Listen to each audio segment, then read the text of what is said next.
Sahabat SW, selamat datang di kanal YouTube seputar dunia pendidikan yang membahas topik-topik seputar dunia pendidikan dengan berbagai macam pergumulannya. Begitu ada tips belajar buat siswa, buat guru atau dosen, ada beberapa informasi yang bisa bagikan.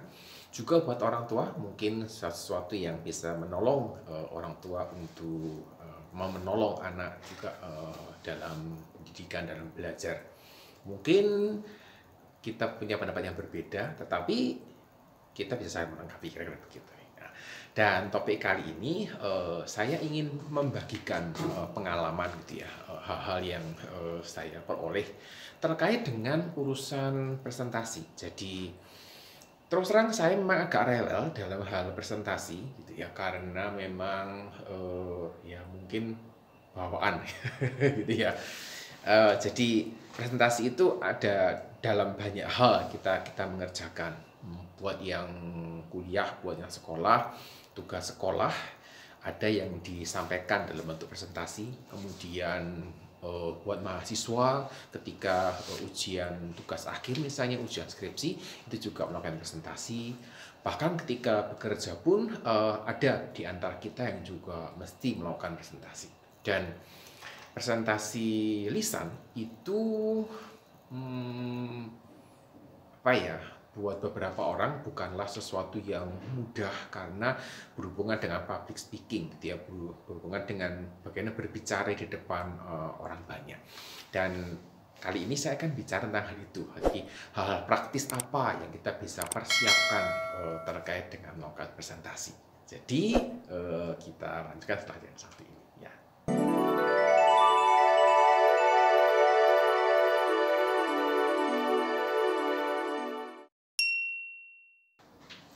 Ketika kita bicara tentang presentasi, ada dua hal besar yang kita mesti perhatikan. Yang pertama adalah materi presentasinya. Kemudian yang kedua adalah cara atau teknik presentasinya. Jadi ini dua hal yang penting gitu ya. Saya tidak bisa mengatakan bahwa satu penting dari yang lain, tapi saya bilang dua-duanya cukup penting. Dan ketika kita bicara tentang materi, maka kita bicara tentang slide, gitu ya.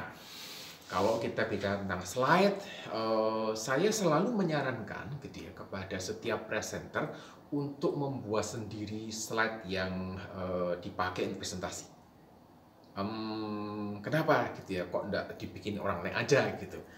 Saya pribadi, gitu ya, mungkin kan kebiasaan saya tidak bisa melakukan presentasi ketika slide itu dibuat oleh orang lain. Tidak bisa saya. Kenapa? Karena ketika slide saya buat sendiri, maka alur berpikirnya saya mengerti. Alur ceritanya saya mengerti. Ketika dibuatkan orang lain, saya tidak bisa memahami alur ceritanya. Saya tidak bisa memahami alur berpikirnya. Gitu. Kecuali mungkin saya buat slide-nya secara umum, kemudian saya minta orang untuk mempercantik. Nah, itu lain ceritanya, gitu ya. Kalau membuat slide-nya dari nol adalah orang lain, itu tidak bisa ya. Tetapi kalau saya udah buat draft-nya, kemudian saya minta orang lain untuk mempercantik slide-nya, saya masih bisa. Oke, jadi idenya adalah bagaimana membuat slide-nya itu, gitu ya, terkait dengan alur berpikirnya. Ini menjadi bagian yang penting karena buat saya, presentasi itu adalah seperti kita ini bercerita, gitu ya.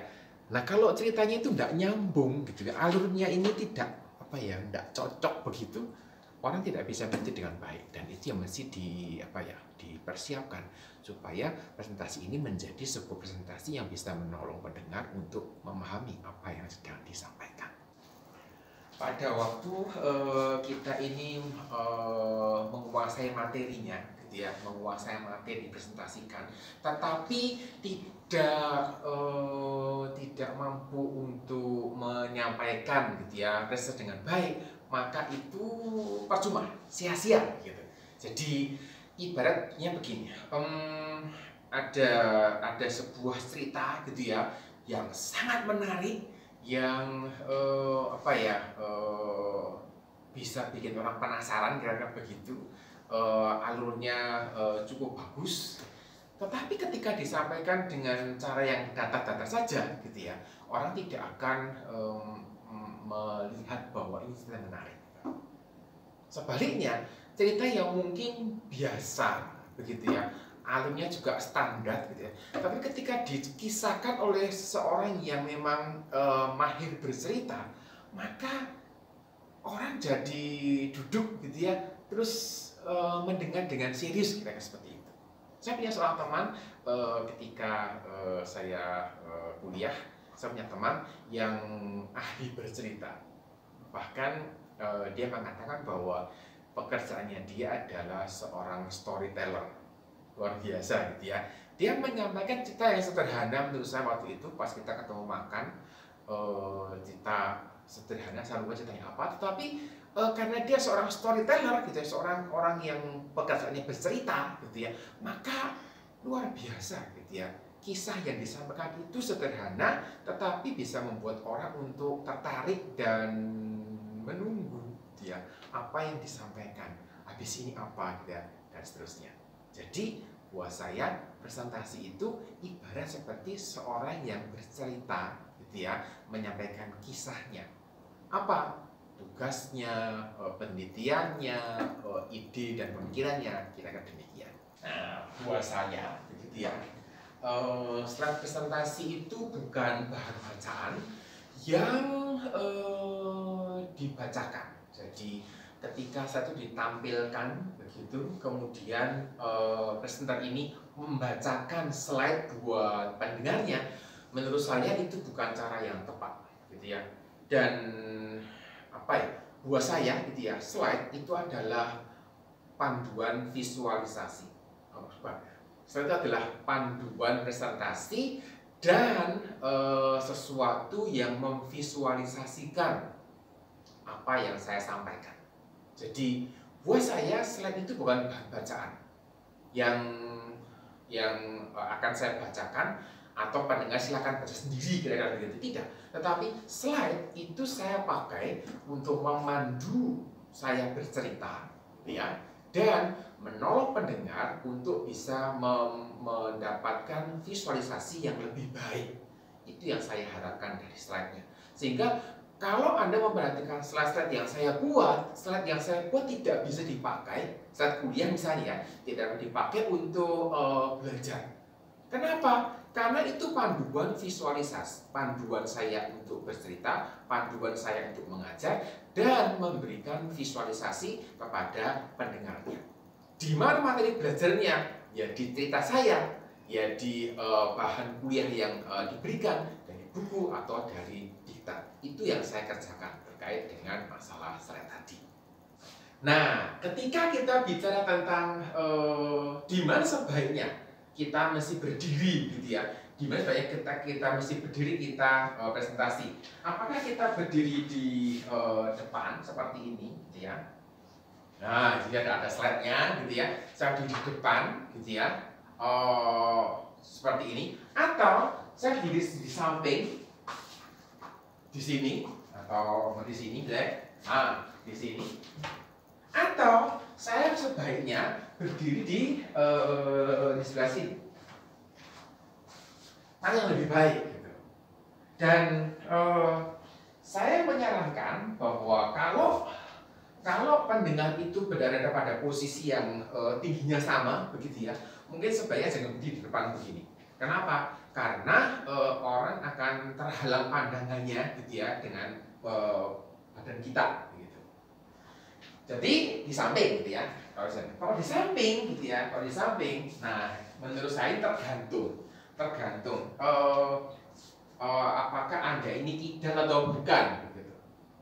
Kalau Anda orang yang tidak kidal, gitu ya, kayak saya ini, gitu ya, maka berdiri sebaiknya posisi di tempat ini. Kenapa? Karena kalau posisinya begini, saya menunjuk slide-nya dengan laser pointer, saya tinggal begini aja, langsung kelihatan, gitu ya. Langsung kelihatan. Kenapa? Karena waktu badan saya melari begini, maka ini juga pas, begitu. Nah, seperti ini ya. Tetapi kalau misalnya saya itu orangnya karena tidak kidal gitu ya, kemudian saya akan nunjuk, maka harus begini kan, nah, begini. Buat saya gitu, buat saya ini tidak nyaman. Kenapa? Karena harus tangannya begini. Beda dengan kalau posisinya tangan saya kidal, saya di sini langsung. Jadi ini menjadi satu hal yang apa ya, macam natural begitu. Ketika kita memberikan presentasi dan menggunakan slide, dan itu yang saya kerjakan.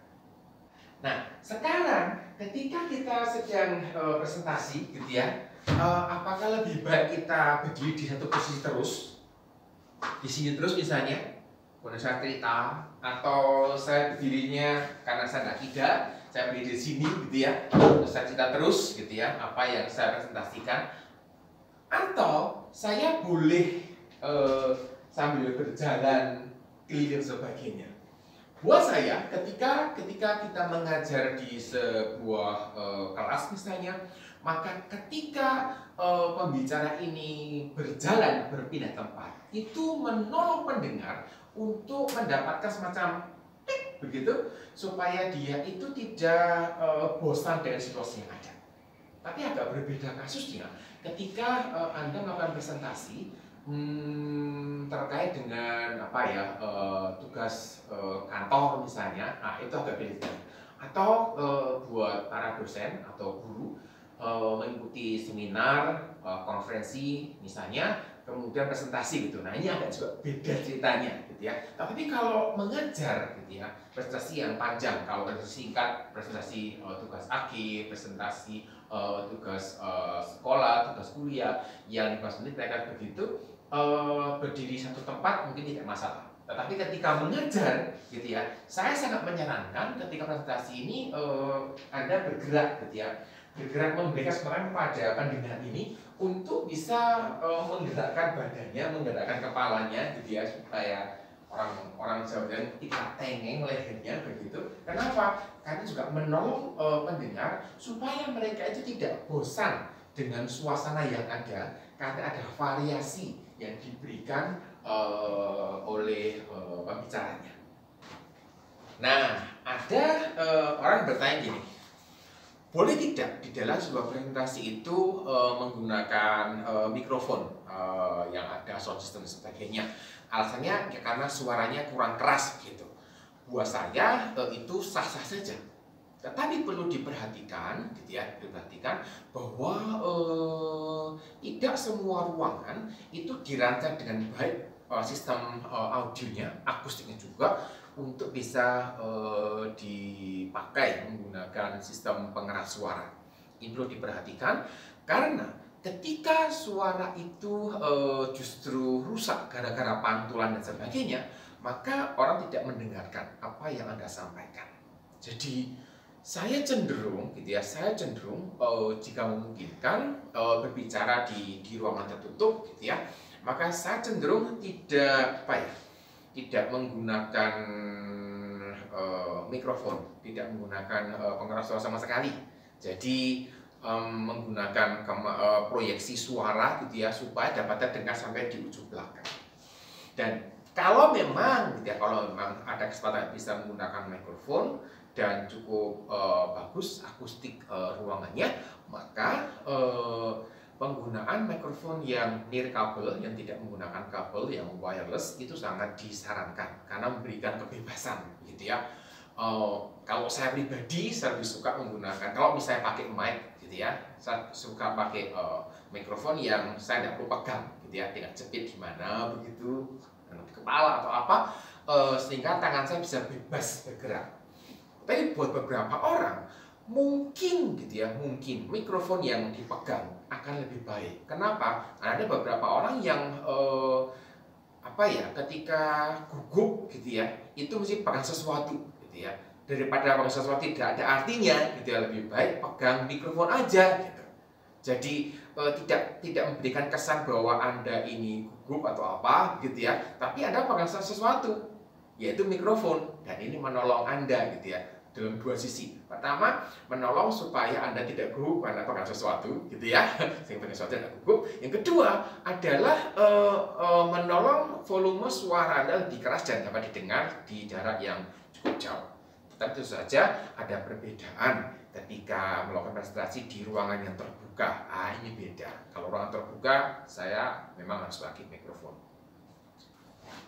Nah, ketika kita bicara tentang variasi suara, apakah di dalam sebuah presentasi, karena tadi saya mengatakan presentasi ini adalah ibarat bercerita, gitu ya. Apakah itu berarti kita perlu memberikan variasi di dalam suara? Maksudnya intonasinya, gitu ya, volumenya, dan sebagainya.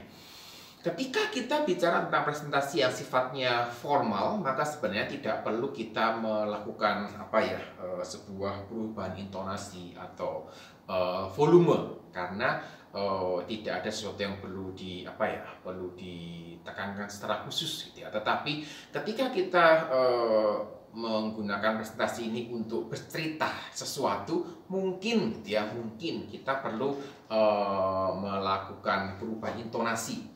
Dan satu hal yang jadi PR besar buat saya adalah masalah kecepatan bicara. Saya punya kelemahan kalau bicara cepat. Jadi ketika saya presentasi, saya mesti mengingatkan diri saya, ingat dengan baik, ngomongnya jangan terlalu cepat, masih pelan-pelan, dijaga kecepatannya supaya pendengar bisa mendengar dengan lebih baik. Karena dengan demikian, maka hal-hal yang disampaikan itu bisa disampaikan dan pendengar bisa menangkap apa yang saya sampaikan tadi.